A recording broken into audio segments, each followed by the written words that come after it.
You want to know one way you can tell we're in the month of October? That's right, we start getting new Walking Dead episodes. That's right, guys, The Walking Dead has officially returned. Hey there, guys, what's up? It's Autobot Mike 18 here with another TV episode review.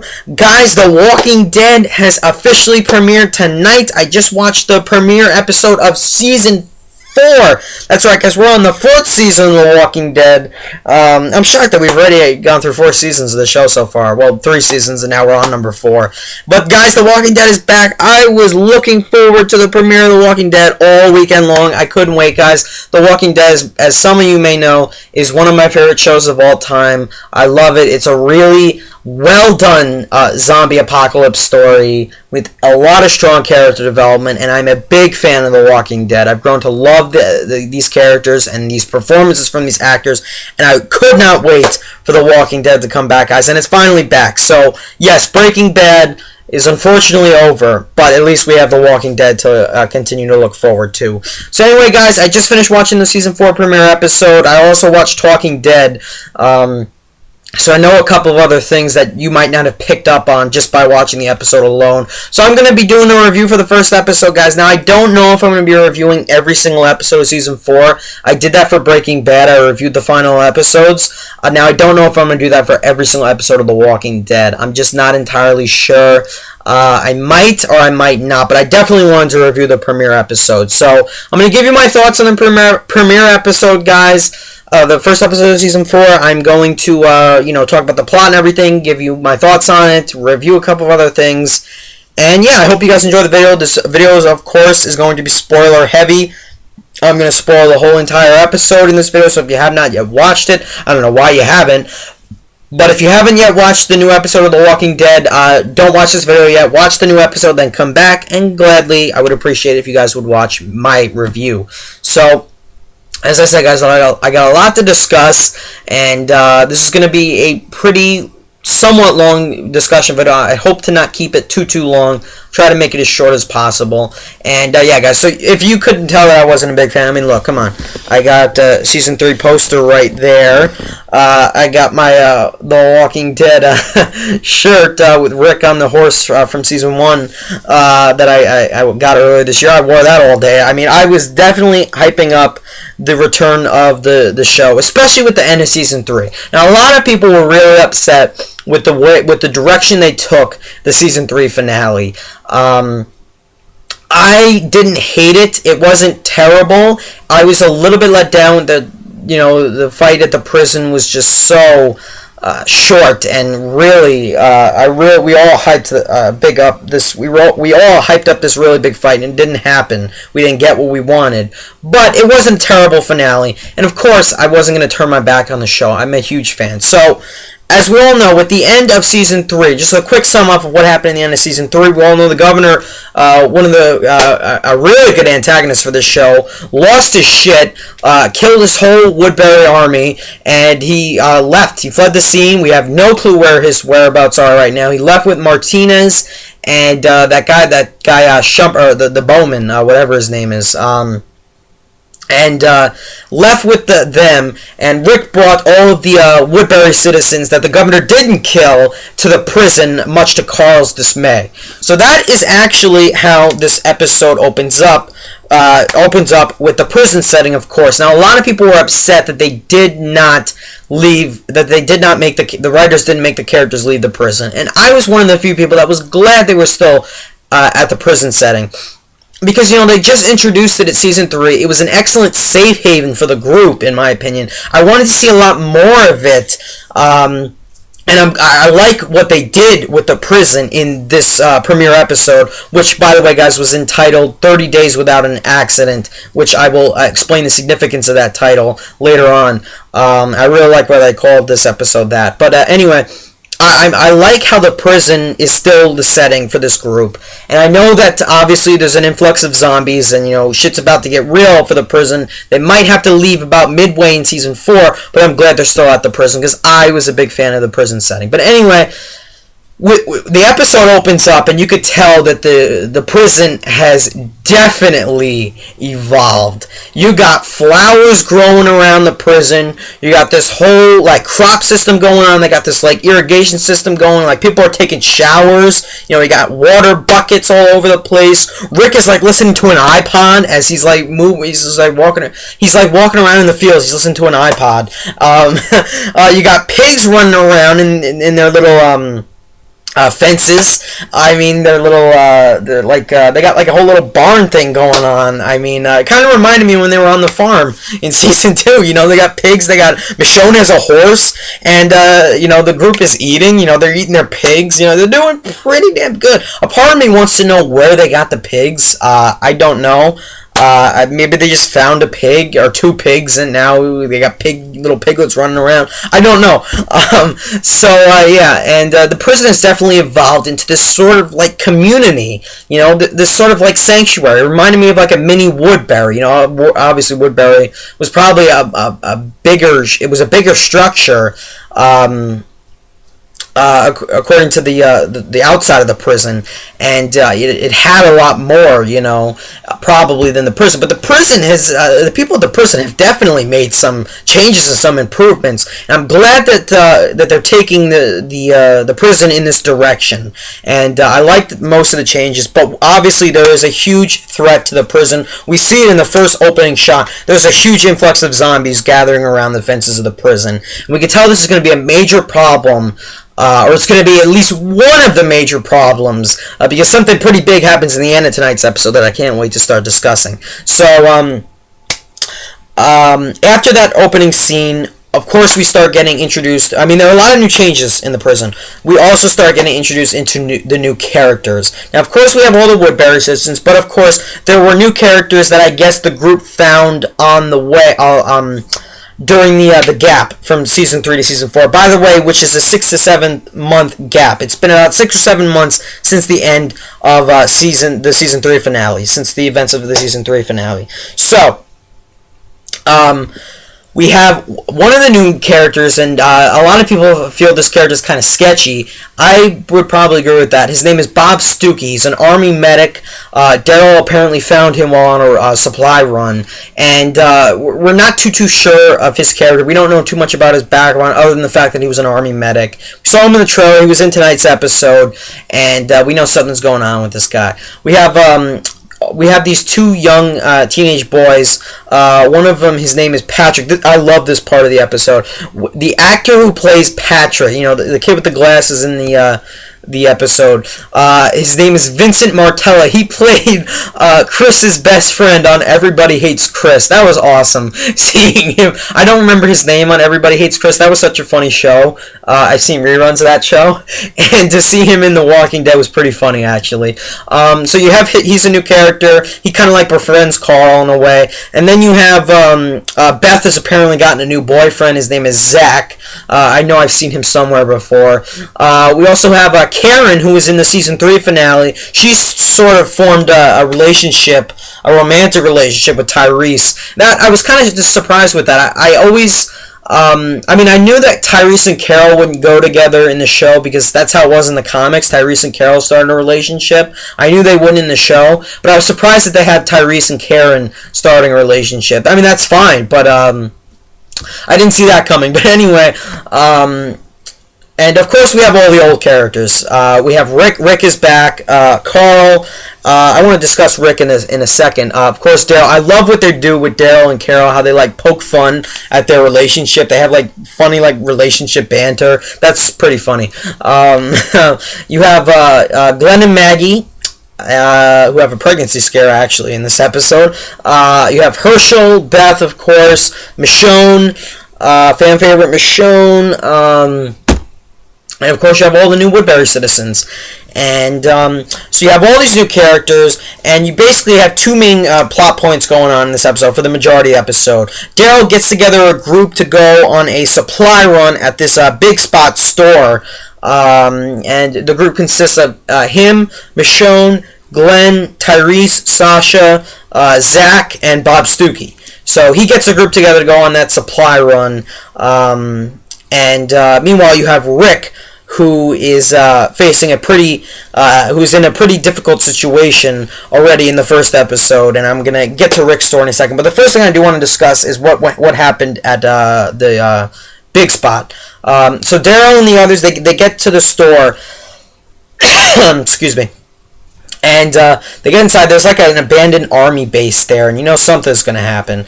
So they get inside the store. They're clearing it out. They clear it out first, then they go inside. They're like looking around. They're like looking at like TVs and stuff. Like Glenn is like looking at like a TV or something like that, or like a clock or something.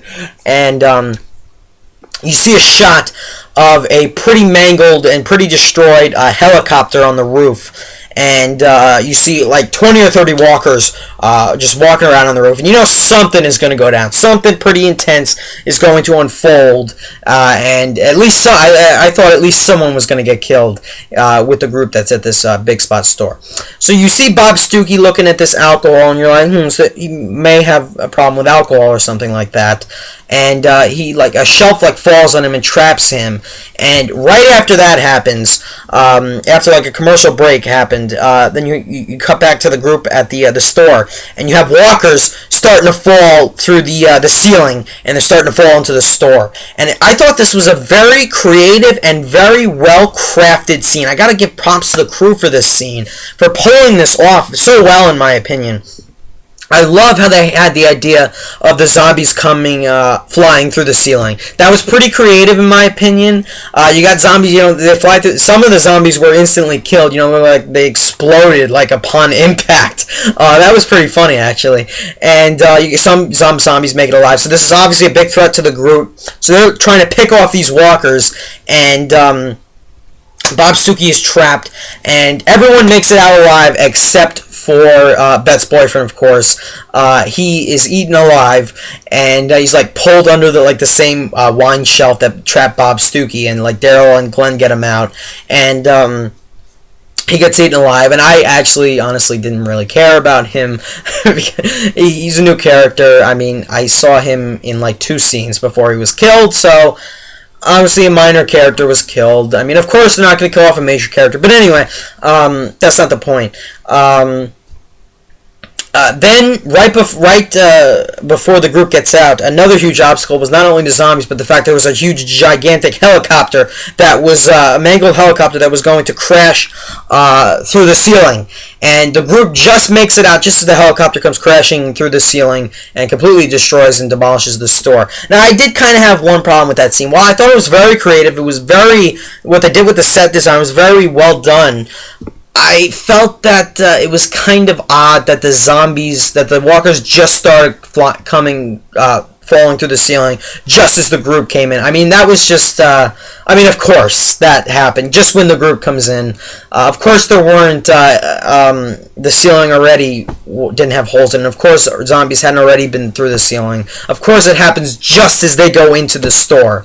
And I felt that kind of, come on, really. But, of course, that's to add tension in the show. But that was one of my only problems with the episode. Other than that, I found that scene to be really intense. Other than the fact that the helicopter looked way too CGI. I mean, it didn't look real at all, really. I mean, it wasn't bad CGI, but, it wasn't the best either. It was okay.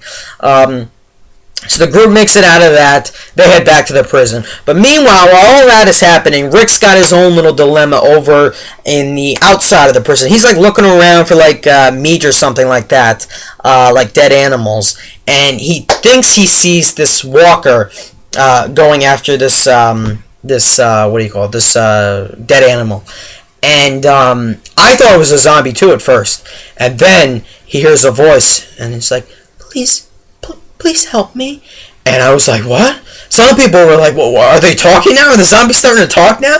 And it turns out that this apparent zombie wasn't actually a zombie. It's this girl who looks really like dirty and just like gross, and she's like dark. She's got like she's got like dirt all over, and she looked like a zombie to Rick from Rick's perspective, but she wasn't.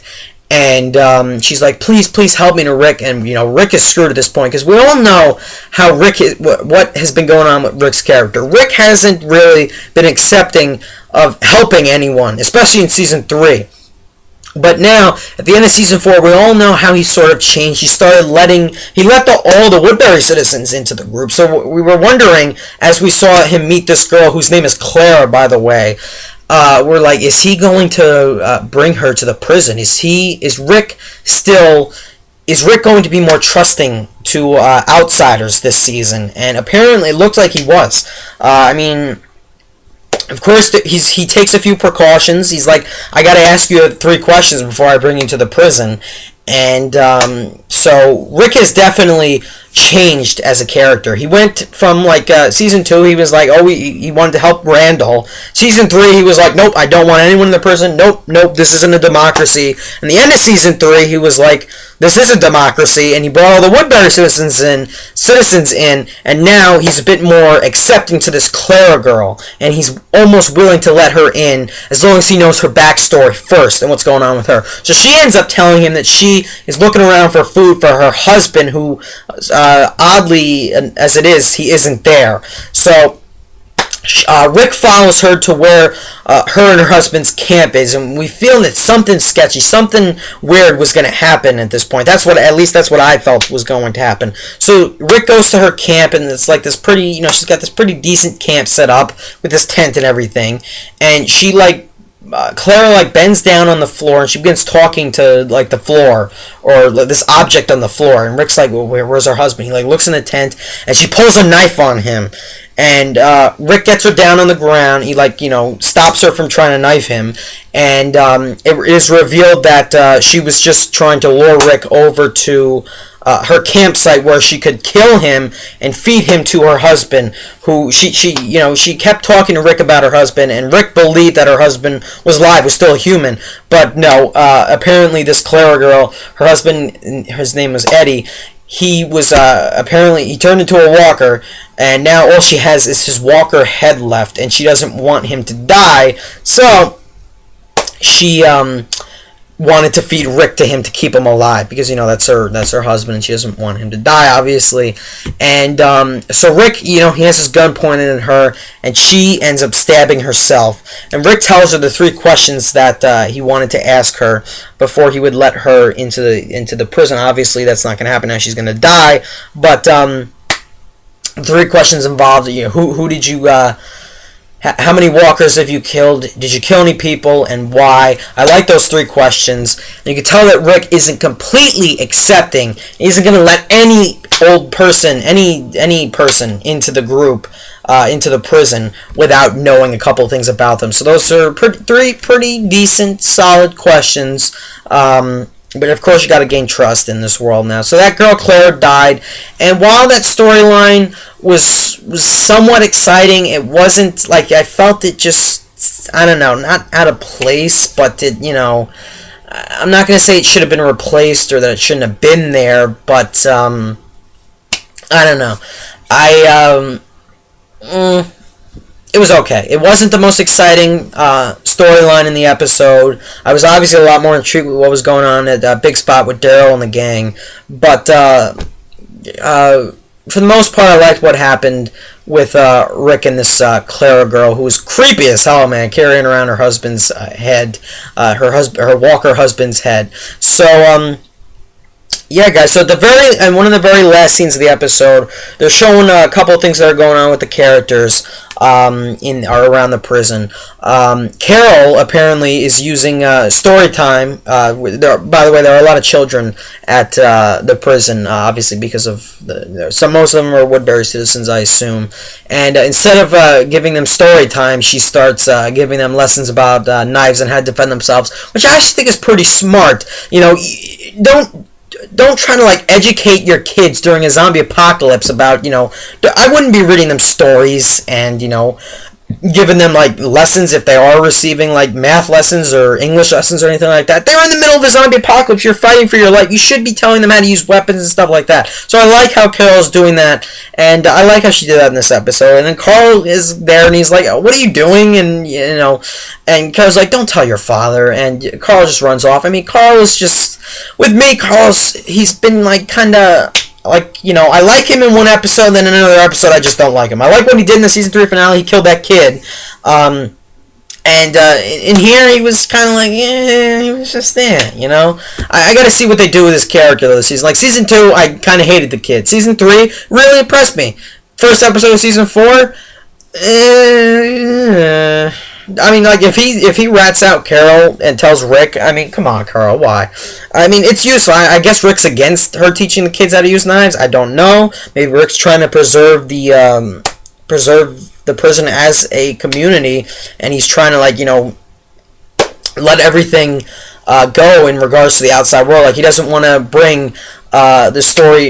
He doesn't want to bring weapons, the use of weapons, to the minds of kids. I guess I don't know. I don't know what's going on with that. But anyway, that was another thing that happened. By the way, Carl definitely has gone through puberty. The act Chandler Riggs, a very good actor, but he's definitely gone through puberty in this episode. So we see Glenn and Maggie.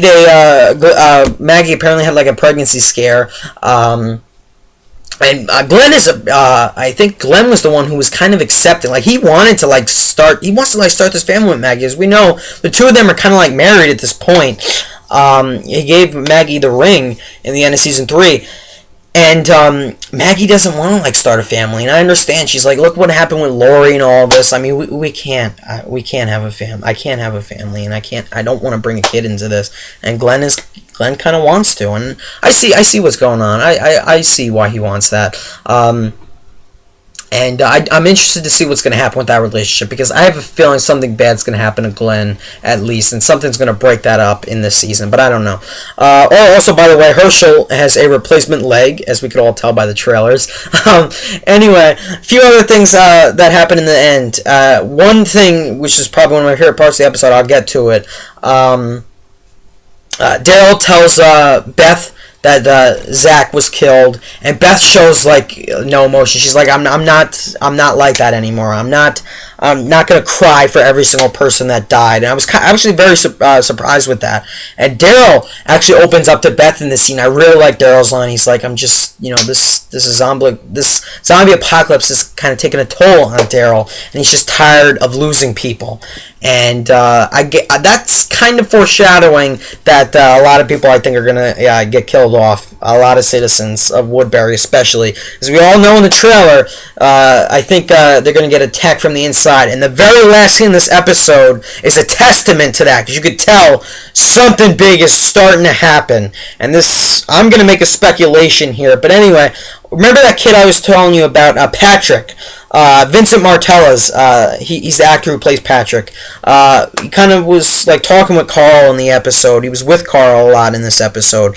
He is like walking around, he's like coughing, he's got like a fever going on, and we're like, oh god, no, don't tell me this kid is infected. I was so upset when he dropped dead on the floor in the end of the episode. I'm getting ahead of myself, but I wanted to see him like in a few other episodes. I'm just so pissed, because he was so funny in Everybody Hates Chris. But anyway, he goes to like the shower station, right? He's like coughing up, like his footsteps are like he's like leaving like a blood trail with his footsteps, and he like coughs over like their tin of water, their bucket of water, and he like starts to take a shower, and he just drops dead. And the very last shot we see of him, he's completely turned into a zombie, and I'm like, what? Like, my jaw was just like dropped in this one scene in the episode, because I know something big is going to happen to the prison, to the group at the prison, and I have a funny feeling that my big speculation is that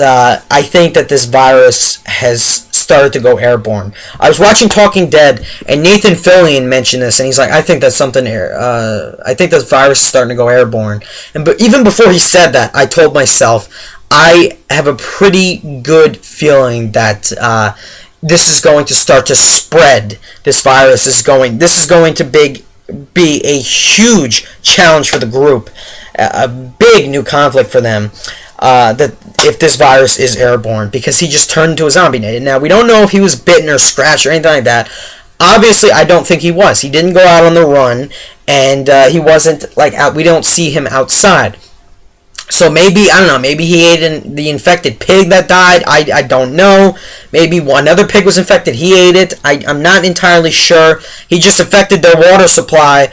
So maybe it isn't maybe the virus isn't airborne, but maybe he's going to infect others by when he coughed into the water, or maybe he got it from eating something. I don't know exactly, but I have a funny feeling that this is going to start to go airborne. And if that's the case, this show just got 100 times better, because that's a huge conflict, because you don't know when you're going to turn now if this is in fact airborne. So this is crazy. I can't wait to see what's going to happen next, really. That's my prediction, though, for next week. I think that this the title of next week's episode is called Infected, and I really think that something airborne, that this virus is going to go airborne now, and that's why the kid from Everybody Hates Chris was infected.